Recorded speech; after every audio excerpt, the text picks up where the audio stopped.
Good afternoon. This is Malcolm Cooper, Emeritus Professor of Ritsumeikan Asia Pacific University in Japan. My topic this afternoon is what do we do now? Intellectuals, COVID-19 and beyond. I'd like to thank IASS for the invitation to present this very brief statement. And really I'm talking about creating a sustainable world during and after, hopefully, the COVID virus. My background, Emeritus Professor, as I said, of Asia Pacific University, former Vice President of that university, and a Provost of the University of Southern Queensland, Australia. Currently, I'm visiting Professor and PhD Supervisor for a number of universities, including ones in Japan and Sri Lanka and Catholic University of New Spain. I teach courses in management, law and tourism management. I also do a lot of academic writing, and I'm a copy editor for anybody who wants their paper or thesis edited. Just over 2 years ago, the world looked safe and secure. We had continuous growth. We had a global industry that could help all sorts of communities grow, including our intellectual one. That was tourism. We had an industry that could fulfill the dreams of human communities through the UN and the SDGs. In fact, we got to the point where we were even talking about over-tourism. Tourism, in the sense of travel for travel's sake, is part of this scene. It's part of mass consumption and production. It changes both people and places.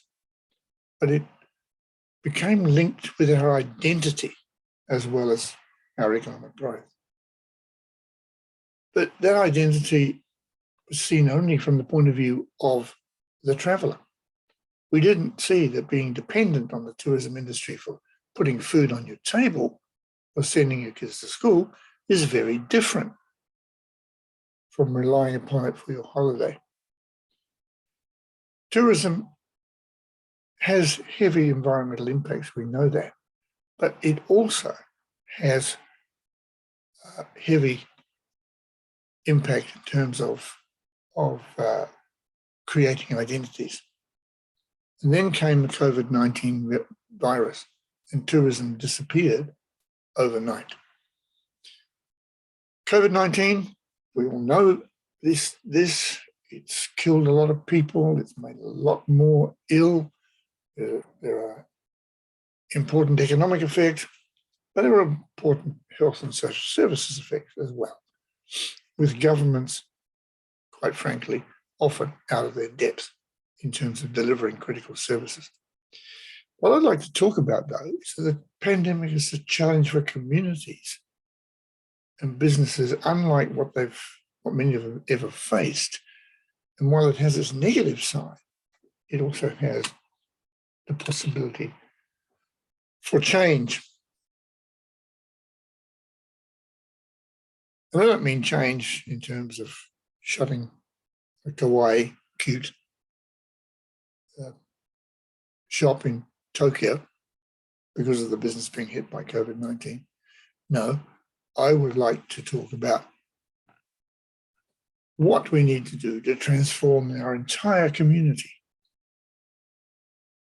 It's a unique opportunity, this, for doing things locally. This has profound implications for organizations and communities.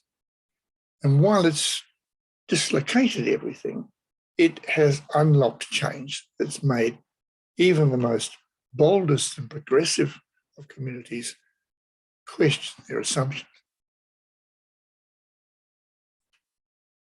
In the 1 or 2 minutes remaining, we should consider the following. What should we look differently in our leaders in response to what we've learned during the pandemic? How can the necessary leadership and inclusivity attributes that we now require be hardwired into people and communities? We should harness the real power of peer networks, learning from each other and holding hands, to include those people that we don't normally hold hands with, the community, if we're academics. We need to create something beyond the crisis so that we can deal with the next crisis. But we need to make sure that our communities have a holistic view on all of this. So I would propose to create a tourism recovery committee, and that sounds a perfectly good bureaucratic response. Not what I really meant. It means basically that everybody has to work together, a common plan of action in order to, with clear objectives, in order to get us out of the situation and build back better. That will include IT as well. But we need to avoid dependence on singular activities or markets. So tourism has to be set up so that it promotes other activities. It brings them along. It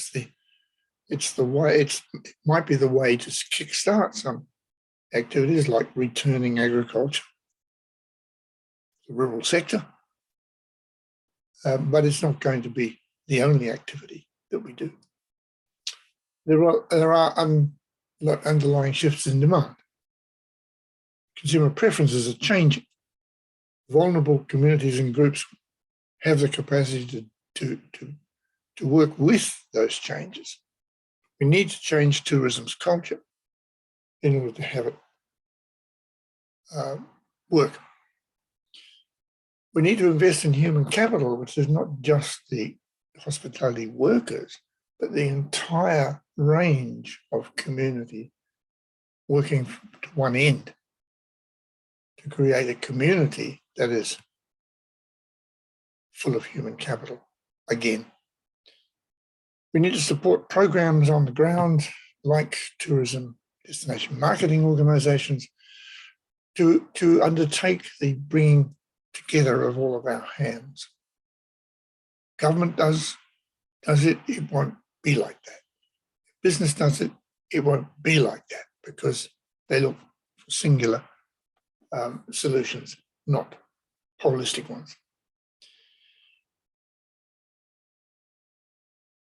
Really, the problem is our mindset about tourism and about what is possible, about what people are willing to do and willing to challenge,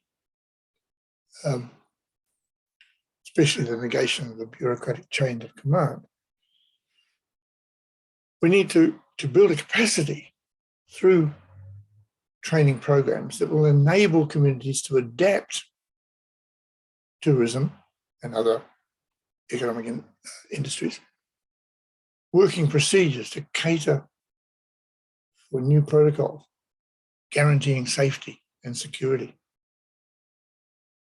This will help us deal with the COVID-19 pandemic and the new reality of tourism and travel industry. Promote local. But you understand that staying at home today means traveling tomorrow. It's what we do. And this needs to be virtual and contactless as far as possible. It's going to be around for quite some time, this restriction. So the fundamental question for sustainable development in the future is not why we want to engage in travel, it's why we've come to believe that would somehow make us happier. Let's try and turn that around by normalizing community-based tourism, developing the local, changing the culture. It's not an extractive industry anymore. It's a full community response to its needs. Before February 2020, the tourism industry had failed to help in that because it had a focus on growth. It didn't consider environment and a number of other social capitals, but What we didn't understand is that more does not mean better, and growth does not mean development. If we're going to respond to the SDGs and be effective in that area, our responses must be achieved by small-scale, local actions, not mass tourism. This is what we must do now to change things. Thank you very much.